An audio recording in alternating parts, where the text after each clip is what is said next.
Hello बच्चों। तो आज फिर से हम लोग एक इम्पॉर्टेंट क्वेश्चन की तरफ चल रहे हैं और आपके स्क्रीन पे जो क्वेश्चन दिख रहा है जो बहुत ही इम्पॉर्टेंट है आपके 12th बोर्ड के लिए। बहुत बार एग्जामिनेशन में पूछे जाने वाले प्रश्न हैं। गॉस के नियम से कूलम्ब के नियम प्राप्त करें। जैसा कि आप देख रहे हैं, deduce Coulomb's law from Gauss law. तो चलिए आइए हम लोग आज प्रूफ करते हैं, इसको सीखते हैं कैसे प्रूफ किया जाता है। और ये आपके एग्जामिनेशन में 5 नंबर में क्वेश्चन पूछता है। तो स्वागत है आप सभी का, आपका प्यारा सा चैनल मंटो फिजिक्स में। आइए हम लोग इसको प्रूफ करते हैं।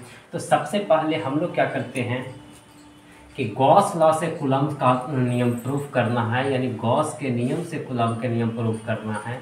ठीक है, सबसे पहले हम लोग क्या करते हैं कि एक गॉसियन सरफेस बनाते हैं जो स्फेरिकल होता है, यानी गोलाकार गॉसियन सतह बनाते हैं। ठीक है, जिसके सेंटर पे मानते हैं कि आवेश क्यू रहा होगा। ठीक है, यहाँ से इसका अगर त्रिज्या देखें तो r है। ठीक है, गोला की त्रिज्या r है।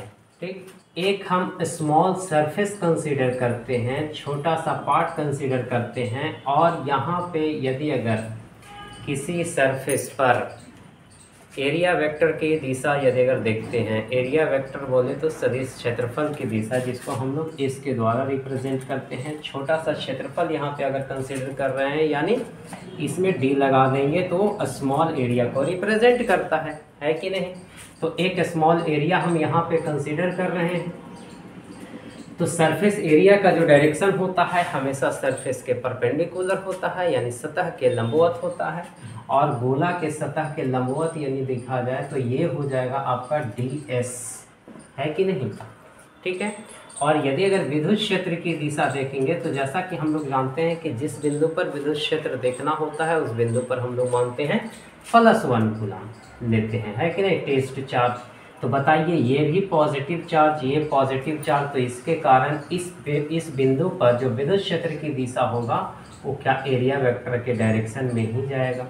ठीक है, और यही ही नहीं, आप इस गॉसियन सतह के, इस सतह का नाम क्या है, गॉसियन सतह, गॉसियन सरफेस।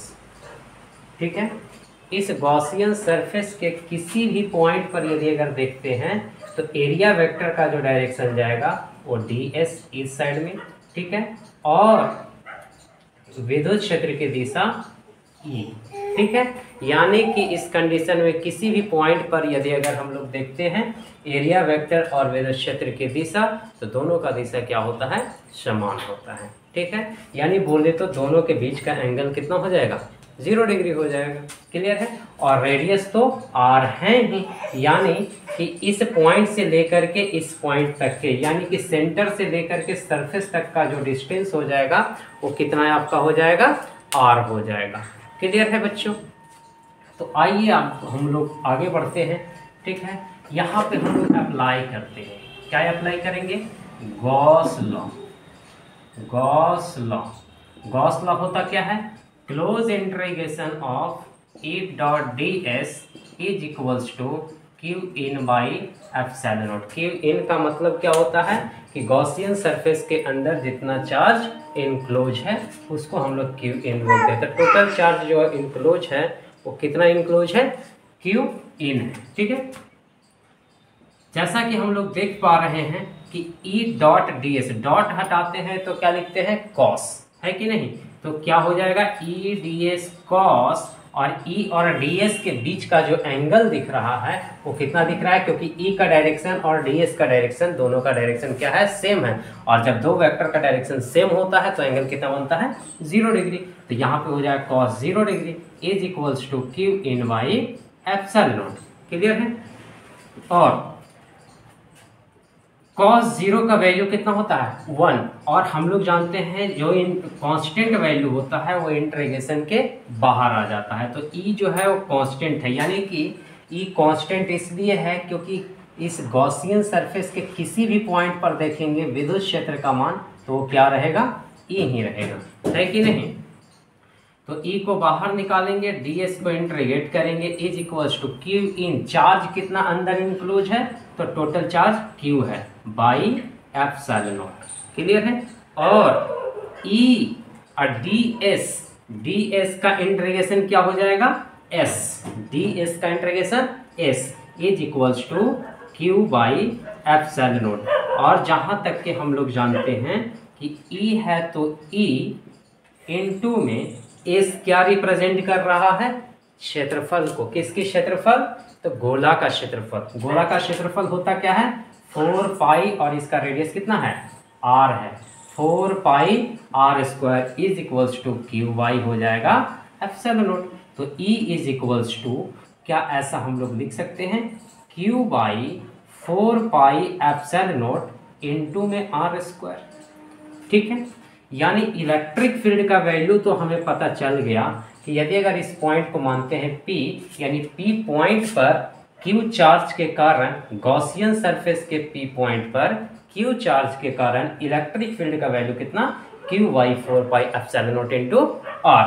लेकिन यदि अगर देखा जाए, अगर मानते हैं कि इस पॉइंट P पर एक आवेश मान लेते हैं Q, कितना आवेश मान लेते हैं Q, तो इस Q आवेश पर इस Q के कारण लगाया गया फोर्स कितना हो जाएगा। जैसा कि हम लोग जानते हैं कि कोई भी अगर चार्ज, मान लेते हैं कि चार्ज Q यदि अगर इलेक्ट्रिक फील्ड E में रखा जाता है तो उस पर जो फोर्स लगता है वो F is equals to Q into E के बराबर लगता है कि नहीं।